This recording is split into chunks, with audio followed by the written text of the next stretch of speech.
had the crew in the area. He wouldn't have gone down there by himself. So I bring a couple more like dwarven ales for him, and then like an elven wine for myself. Yeah. And I'll make some small talk and be like, so how did your conversation go with the captain? Let me see if I can do a sense motive here. Scourge really thinks something's up. No, I'm seriously curious about. I mean, he was like the former. Yeah, but you're buying me ale. I don't remember that happening before. Oh well, it's ale. Yeah, he was pretty.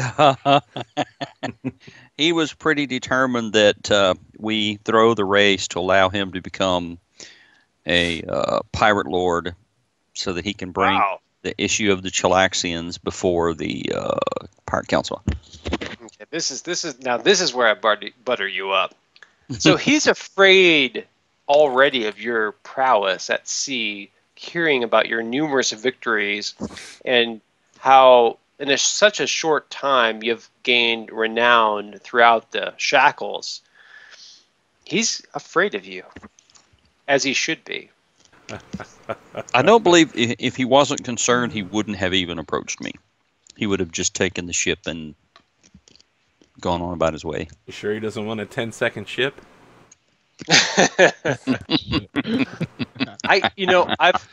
I've lost the count of how many ships we've owned. Is it half a dozen already? Yeah, and close to that. In just a short year, he knows that in the next year, it might not be just half a dozen. It might be 2 dozen. It might be 3. It might be his ship. We wants might run you. Shackles. Yeah, I mean, he wants you to bow down before you become too great and powerful. Well, I believe his concern is what drove him to make the offer, but I didn't like working for him then, and I don't think I want to work for him now. Well, I have a very small issue to bring about. The morale on the crew is divided. We have a lot of religious avocations, and I think it might be better just to kind of narrow it down to one. We've got Dahak, we've got Lystria, we've got Besmara. We have a small ship, and I think we need a united ship, especially for this race coming up. We all need to know we're on the same side. We need to believe in the same beliefs, have the same mission. And the only formal clergy we have is one of Calistria. She's able to give formal and informal sermons at any time. So she asked a small favor that I'm asking of you, and that would just be to basically advertise that you are in favor of having one united crew that shares a faith in Calistria. I realize you do wear a Besmara's tricorn, and it's something that is close to you, but I'm asking you as your friend and first mate that with the clergy member on board our ship and a united crew, I think we can achieve success as one unit instead of being divided upon our various religious beliefs. It seems like there's a religious war going on. We just came, a month ago from the Master of Gales, and there's this cults of the evil eye, and you have the druids, and there's so many religions. I wanna step back here. Are you saying the cult of the evil eye because you believe that they're evil? Because their actual name is just Cult of the Eye. I'm sorry. It's fine. I mean, you can believe they're evil. I just want to make sure that that's what you believe. I do believe they're evil. Okay. All right. Okay. Good. I wanted to make sure it was from your point of view, not that you were saying that was their actual name. Yeah, my point of view. All right, we have so many different faiths out there. I think with this race coming up, it's really important we stand united. And so a small favor, I'm not asking you to change your internal belief system. I think as a figurehead of the ship, as a captain, as a commodore, it'd be important to say, we believe in one goal and in one mission. And if you were to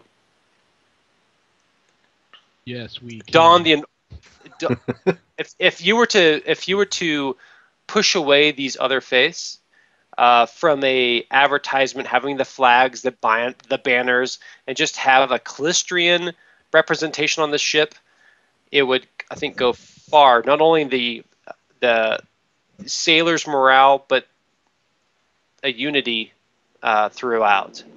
So it's a favor I ask of you. Well, Scourge's opinion, as appealing as some unity might be, the Pirate Queen has kept him on the right side of the wave so far, and to turn his back on her now and not allow her faith on his ship would probably have some negative impact. And he'll tell you that he's always allowed everyone to practice whatever faith that they like, as long as it doesn't involve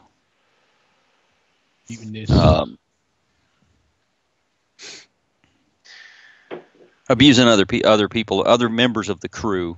So I think when you say that, there's probably a super blood moon out that night, and like the super blood moon briefly has the outline of a wyvern flying overhead when you say that. You see aces in the jungle just breathing the air.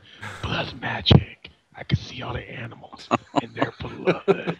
So you would be seeing a lot of animals because there's like 12,000 ants per square foot. Yeah, I see everyone in their blood. So much power. Give me power. Yeah. All right, Scourge. Sorry to interrupt your monologue. No, that's all right. Let's cut back no, that's it. I don't. Yeah, I believe that's all he'll say, is that he's always allowed everyone to do what they want. He doesn't see that there's any strong reason to change it now. Okay. It's worth try though. Whoa, shit. What about someone just called Dom out in chat? Oh, good work, Marcus. Yes. Starting. I respect your extreme tolerance for religions, because most people don't have those same views.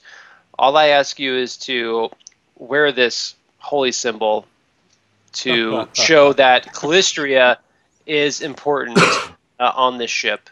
I'm not saying to get rid of Besmara, just to show that your support of Calistria is important to you.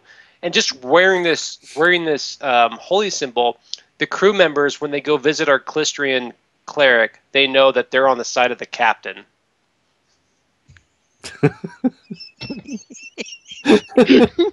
Wow, I'm trying to see who Besmara is opposed to, and I don't see it here. She's opposed to anybody that she can steal from, basically. No, I mean, like other deities. No, I know what you were asking. Yes, the answer is she goes up against anyone she thinks she can get away with it. But she doesn't have any real... No one she considers an enemy.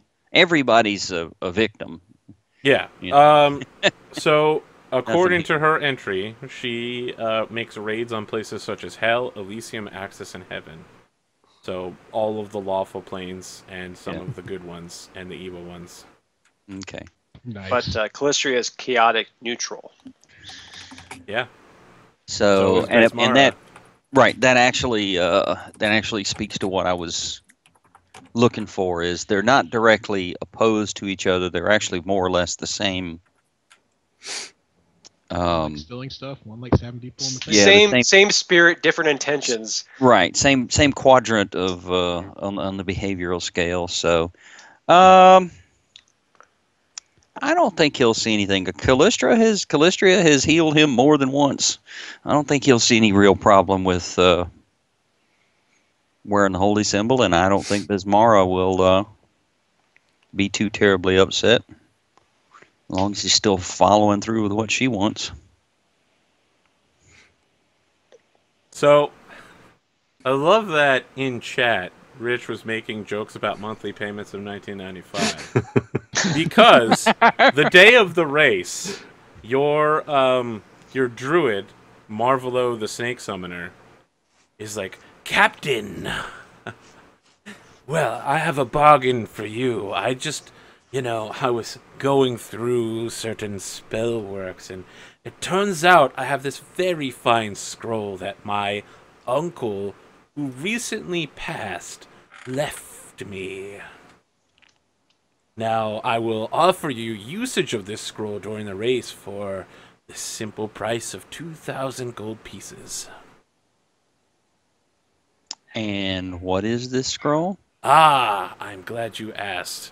This is a scroll that will allow us to bypass certain unusual happenings in case they happen. So the spell is a very rare one. You might have heard of it occasionally spoken of.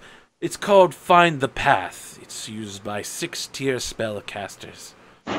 It allows you to find the shortest, most direct route to specified destinations. If we were to find any sandbars, any reefs, we could use this to immediately bypass them, giving us a huge edge in the race. These are the kind of things you hired me for, aren't they? When he like does his bow, like a snake crawls out from under his collar, and he's like,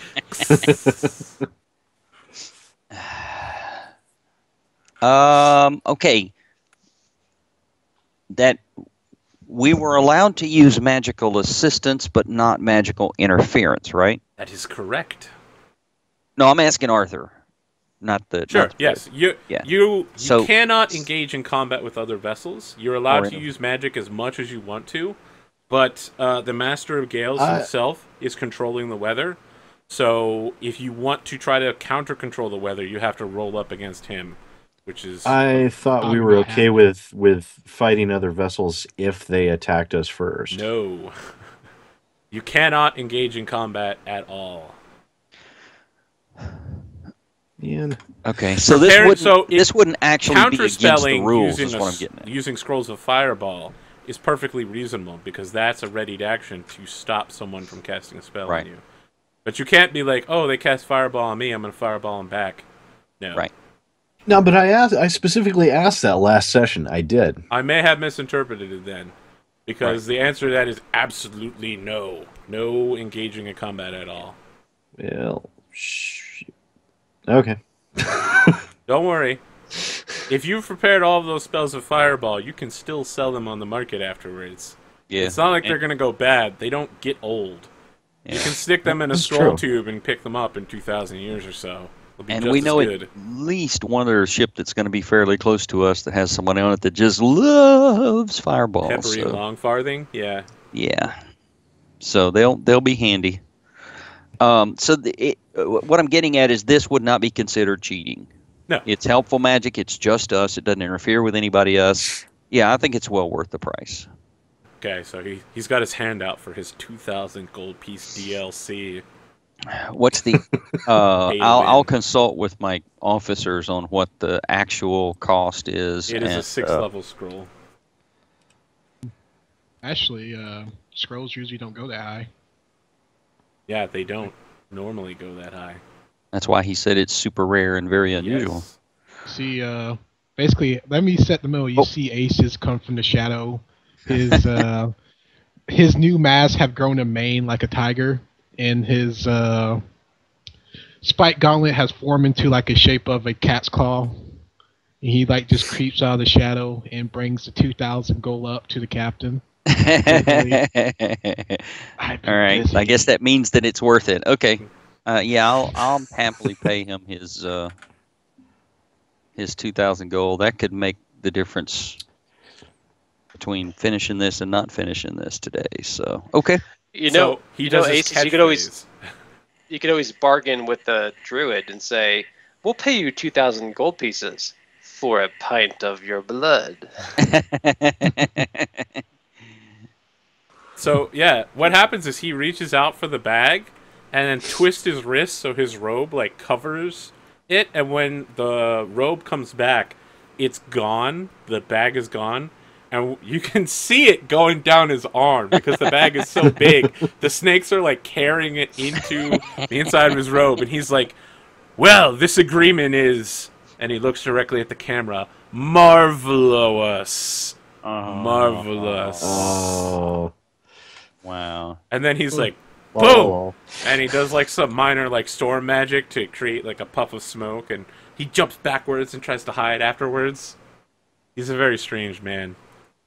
I'm a very strange man. You get the idea he's used to working with like much less skilled people and scaring them by being off like rubes. Whoa! You see Ace is like, I've been very busy working. It'll be very selfish of me if I didn't put in my fair chip. All those fireballs the enemy ships are going to be using. You can use this scroll to get through the fireball gauntlet as fast as possible. Yeah. Beans, he just supplied all of our opponents. Aces is a very opportunist. It's just, you saw money to be made. I feel like we need to find some way to get Evard ! On the ship now. Just so I can just have scenes where it's Evard and Marvelo talking. Trying to out-magic each other. With 2 Ds for a double dose? Yeah, Evard with 2 Ds. It's funny because there were all these implications that Evard was an arcane magic user, but he's actually just a cleric. He's just like, ooh, I'm so spooky!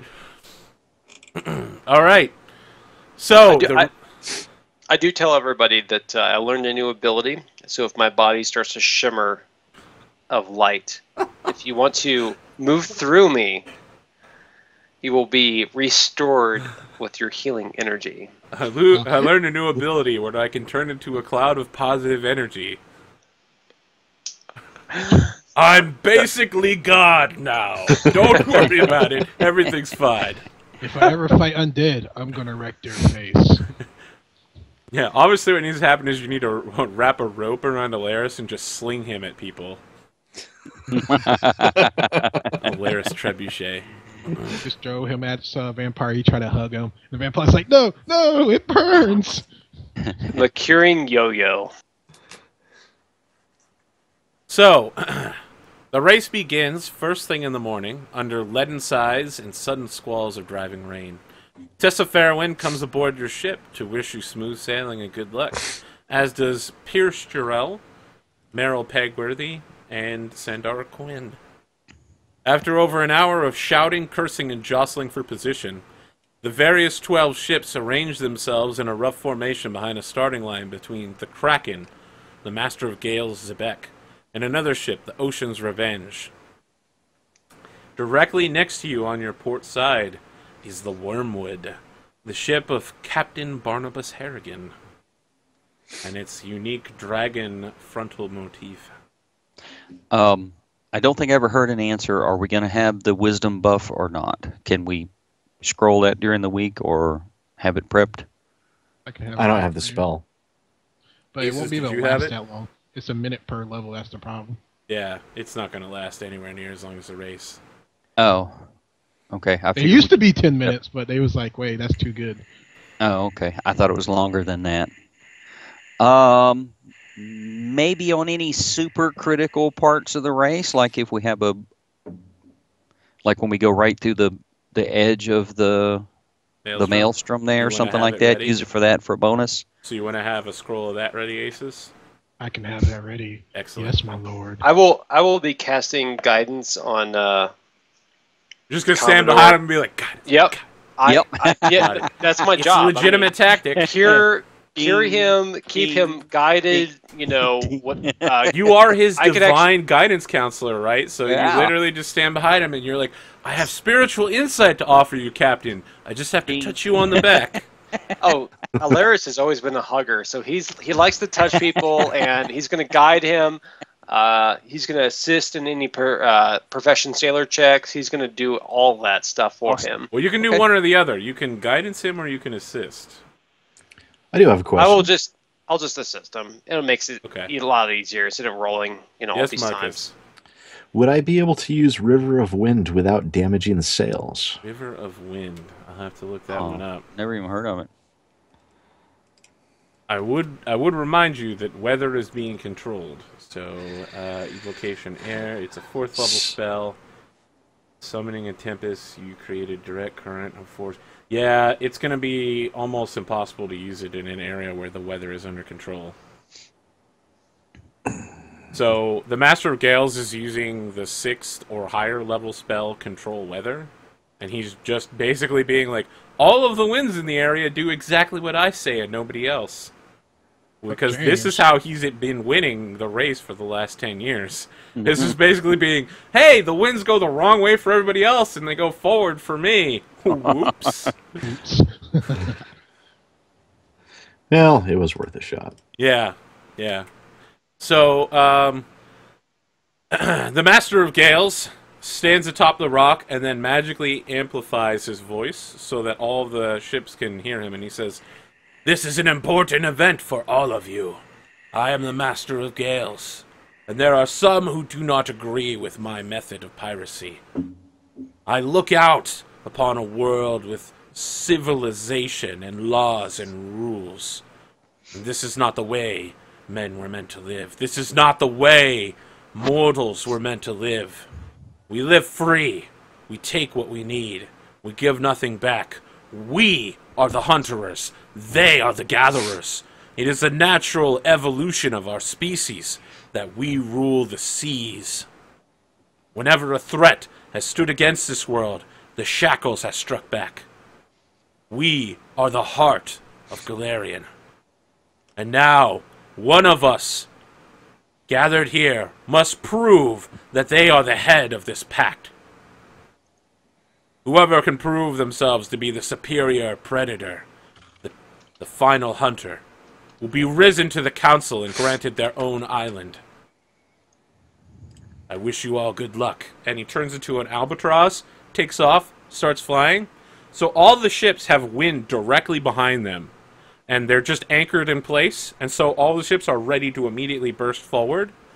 And he turns to an albatross, and then calls down, kind of like Aces used to do, he like calls down a lightning bolt from his mouth, so he's like, "Caw!" and shoots a gigantic lightning bolt out. This is the race starter marker, but in the process, all of the winds immediately shift from east to north.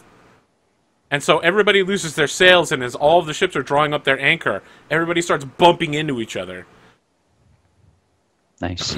Profession sailor now. So, in order to get out of here, you need to make 2 profession sailor checks to get your boat underway.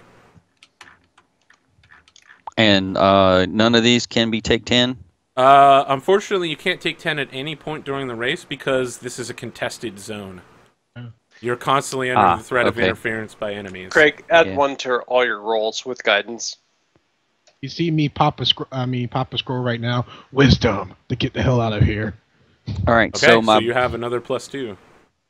Okay. So my base is 14. I have 1 untype for Salt Beard and 2 for the other one. So that's +3. My base is a 17. So I get 1 more for 18 and 2 more for 20. So I'm starting out with a 20. Okay. Oh, yeah. Can we aid him or not? Can we aid? 29. He's already getting an aid from Alaris. Okay. Well, he's getting a guidance, but yeah. Guidance from me. Okay, from then him, yes, so. someone can aid. Okay. Does 17. anyone have at least 9 profession sailor? No. I have Like 8. bonus or? Yeah. You're plus, yeah. I have So +8. If you had +9, you would be able to aid without actually having to roll anything. I have a +7. So, Sidalpha, if you could just roll... I'll tell you what, I will let the both of you work together to give him an aid Here we without go. having to roll for it. It'll just automatically happen. Okay. Yes. Okay. So that's Teamwork. another +2 for a 31. All right. Yes. So, you managed to jockey for position. Both you and the Wormwood immediately leap out into kind of not exactly away from this line of ships hitting each other, but you're about half a ship's length ahead of the closest competitor. So now I need your next check. I was going to see how long the duration of Find the Path is. Is 2.5 hours, basically. It's a 13th level. Is that the entire race? We'll see. I just didn't know when to start the spell. Is why Yeah, I yeah, asked. it's started now. He basically Okay. cast it at the start. Okay. Another 31. Okay, so let's see here. Boop, boop, doo, doo. You make both of the checks successfully. You don't ram anybody. You don't crash into anybody. Successful checks add to your race score as normal. All right, yeah. You move ahead to the Silted Shrouds. The Silted Shrouds are an extensive series of shallow sandbars formed by the continuous action of the waves from the Eye of Abadengo. There are no up-to-the-date charts of the Silted Shrouds, as new channels and sandbars form continuously and then wash away. You must make 4 survival checks to pass through here, or you have to find the path and you literally say fuck off. Besmara's Tricorn gives a +2 competence bonus on Profession Sailor. You literally... Oh, is that it? Yeah. Yeah. So I get 2 more. That puts me to 24 right now. All right, good. You can make 3 sailing checks to improve your race score instead of attempting to get through here, as you automatically navigate around the corals and the shoals. To raise my what score? Your race. So each successful check will add a number to your race score, which I'm keeping track of as the race goes on. Right. That will determine your victory or defeat. Okay. So basically, no matter what happens, because you have to find the path, you skip the 4 checks you would normally have to make, and instead you can make 3 checks to improve your speed. Okay. Or to put it another way, you have paid to win. All 3 of your checks are successful. I do not fail on a 1, at least on that part. At least on that part, that's correct.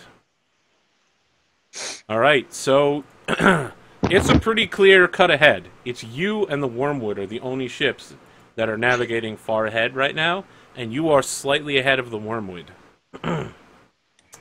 When you turn around to look back through the Silted Shrouds, multiple ships have opened up fireballing each other and are like launching ballista, and there are fireballs going off like constantly. There are ships that have like 3 or 4 spellcasters on them, and there are fireballs like meeting fireballs in midair and exploding. There are fireballs hitting other ships, and that's when the albatross shows up overhead and like whirlpools start forming under the ships, sinking them into the water and capsizing them.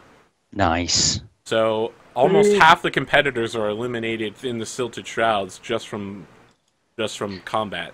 That's what you call enforcement right there. I'm still going to... I forgot to mention this, but I'm going to start doing it now because I did not mention this, is to cast Resist Fire on the controls and the... That's a good call. What do you call it? The controls and the other piece of the ship. Steering. Steering. Yeah, steering controls. Rudder, yeah. Now, I believe you have Aces in the mast position, right? He is currently in the lookout. Yes. Can you make a perception check real quick? I need a 30. Yes. Okay, that's a 31.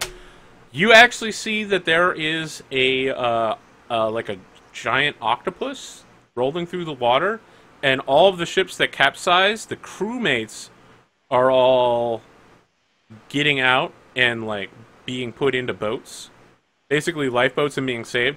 But the captains of all of those ships are being dragged underwater by the octopuses. Nice. Dang. Okay. Serious one octopus. It's just one giant octopus, which is the Master of Gale's animal companion. It's just rolling around. The captains are like getting in the boat, and the octopus is just like, whoop! And the guy's like, no! Glug, glug, glug, glug. Yeah.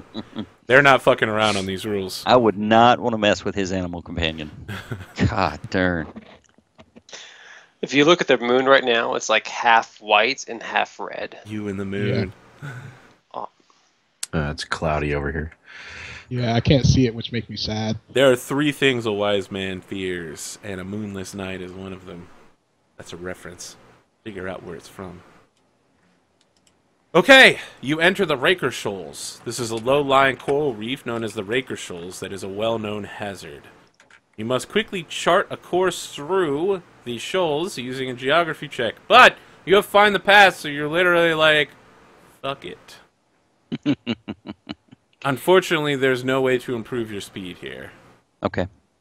You then enter a section of the race known as Gazra's Piss. It is a swirling wash of the powerful ocean currents sweeping out of the Sodden Lands, which is the eastern It's northeast of the Shackles. It's where the Blue Islands are. Is off the